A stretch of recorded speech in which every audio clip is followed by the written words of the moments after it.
what kind of body language we're supposed to be exhibiting. Oh, and this couch is so comfortable too. Well, you get too close, it's a little too touchy-feely, and then you get too far away, they say, I don't see chemistry. And we're trying to figure out, which say maybe They'll see chemistry in the video. Oh, yeah, that's right. Well, you guys, we definitely will see the chemistry in the video. And I want to talk about that. Now, how did it happen exactly? You had been kicking around a song like this for a while?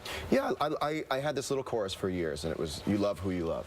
And I thought that was always going to be a great thing someday, to have a song that people could hear and feel that sort of permission, you know. And then it came back kept around. it in the desk drawer. Yeah, and then it came out again, and sometimes you just have to play stuff for other people, and they don't know what's new or old. They don't know. You know, it's really nice to have an unbiased ear, and played it for Don Was, the producer of the record, and he went, "Hey, that's something," and I went, "I don't know," and then he said, "Why don't you get Katy to do it?" And the very first thought was, you can't do that. I'll just get, you know, and then the more I thought about just the music part of it, it made perfect sense. Even if I didn't know Katy, it would have made perfect sense, you know. But because you did know her. It was an easy phone call. Yeah. For you too? It was a text I message. went in the other room. I went in the other room, called her phone. Yeah, and it was always, for me, it had to be about, and it always really has been about the song. If the song is great, you're sort of in a bubble of authenticity, I think. And if the performance is great, which she gave an incredible performance, you know, I mean, it's a pretty big moving target to be a couple and have a song, but I think there's an authenticity to it when you hear it, that it stops. I mean, good art. It transcends. Yeah, you just stop us. thinking It's about more it. about, you know, the message of the song. I think we're going to see, but you do put yourselves out there. Well, we have to go at some point from the car to the front door. So we do. So that we are out there. Yes, the personal life of moving from the car to the front door. But this is the first time we've put ourselves out there, and I mean, specifically for this wonderful music video. For music, yeah. Well, let's dig a little bit deeper because you got a lot of Twitter questions coming in. Fluffy Unicorn. I thought she blocked Fluffy Unicorn. I thought I blocked Fluffy Unicorn too. Oh no! What did you do on your first date? We just went to dinner like a regular couple. Yep, went to dinner.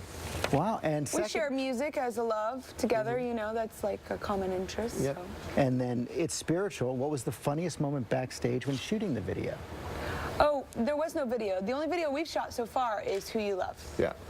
Spiritual is a song that we kind of messed around in the studio with because we were in the studio making our separate records at the same time. Yeah, and then I come in the studio and she plays stuff and I go, and then I'll hear a melody because she'll be writing something. I'll hear a melody. I'm like, don't. She was fine. Or he'll just pick up a guitar and play something. Yeah, but I go, come here, and I sang this into my iPhone while you were in there. Just check it out. I'll do that. I'm like, good. So you're wrapping up this leg of the U.S. tour tonight. Tonight, right? yeah. How's it been first time back after the throat injury? It's been really great. It wasn't like I woke up one day and I had the whole range of my voice back.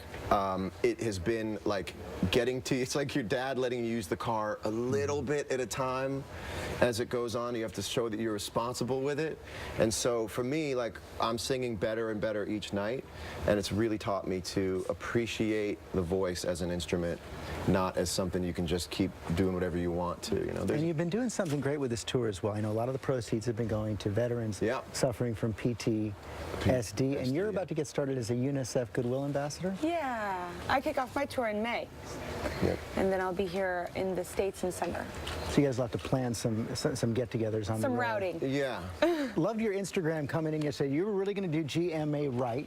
You promised to bring in your fancy Christmas popover recipe. We actually slaved for hours this morning. Well, we've seen it. It's right here. All the proceeds right here. I just said, tune in to GMA. Katy and I are going to premiere our new video and watch us give away our recipe for the foolproof biggest Christmas morning popovers you've ever seen. Also, just the widest you can go with an Instagram joke I think I've ever seen in the world. That is going deep and wide with the joke. Are they good? Yeah, they're a little cold. I thought I made them warmer this morning, but they look pretty good. It would have been a great segment if we were cooking together. Well, we'll have you back to cook the next time, but we're also going to have the world exclusive premiere of Who You Love.